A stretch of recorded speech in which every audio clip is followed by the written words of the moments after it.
And we're joined by Ted Starkey of SB Nation. We've got our lovely podium going on here. In case you aren't curious, podium is a huge part of the NHL right now, as fans from Los Angeles to New York were eagerly anticipating what they thought was going to be the end of the lockout tonight.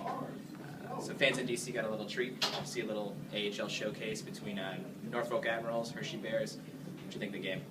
It was definitely good to see hockey back at the building. I think the night became a little bit bittersweet because obviously, while it was looking like there might be hockey in the building in the near future with the developments of the collective bargaining today, it looks like it might be a little bit longer before we get any kind of hockey back in here.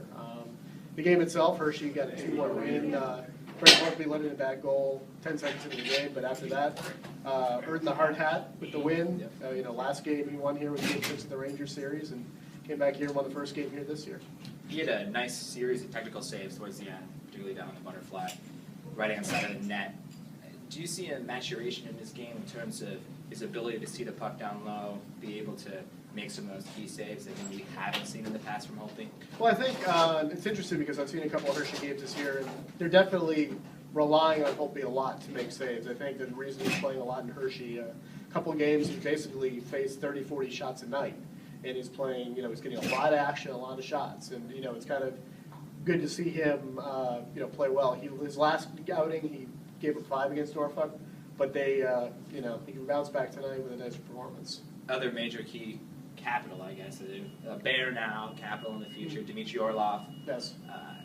Coach French talked a little bit about him afterwards. Thought he looked decent on the power play. Personally, I didn't think he looked that great. He still seems tentative to unleash what I think is a pretty plus point shot. What do you see from Orlov throughout the season? Is he starting to get more confident, or is it still kind of the same stuff that got him really benched last year down in the playoffs? I think that's a big factor because, last year obviously he was up here, but he didn't play a whole lot. This year he's kind of been up and down. I've seen him play really well at times, and at other times seems a little tentative. I mean, it's a tough situation for a lot of these players because a lot of them want to go to the NHL and play in the NHL, and there's not that window right now. And, it's a different situation. Different players handle it differently. And, it'll be interesting to see how he does whenever the NHL returns.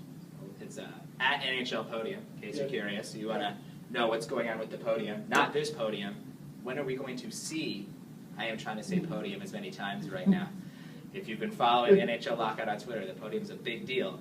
When, realistically, do you see us getting to a podium point again where it's not announcing the end of the lockout, or do you think the season's pretty much done? I think both sides, it seems pretty evident that both sides are still confident that they can push each other to the limit.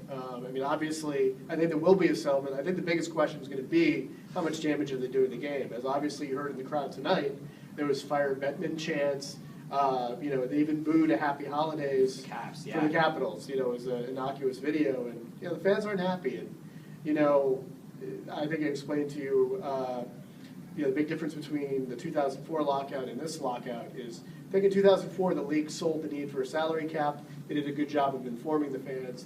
This time around, the NHL has not done a good job at all, and it's frankly too late to change the narrative. Originally it was going to be about revenue sharing, but obviously the lockout has taken a much different turn. And so it's going to be tough. I think there's a lot of angry fans. It reminds me a lot of baseball in 1995, and that took years for the sport to recover from it. You just wonder if it goes much longer, if the hockey's going to face that kind of reaction once it comes back. Gary Bettman has said there is no drop-dead date. I personally think there is. Just logistically, there's a drop-dead date. I'm thinking it's about January 15th. Where do you think it's got to be? It's one of those, he didn't say it, but he said it because he said there had to be at least a 48-game schedule.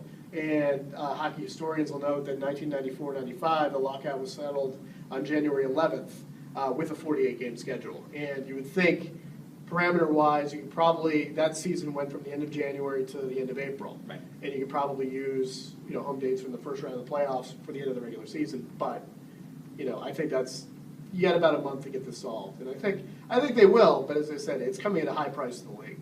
Well, Ted Starkey, SB Nation, follow him at Ted Starkey, or if he goes into Twitter jail, it's at Ted Starkey NHL. I'm Andrew Tomlinson for the District Sports Page.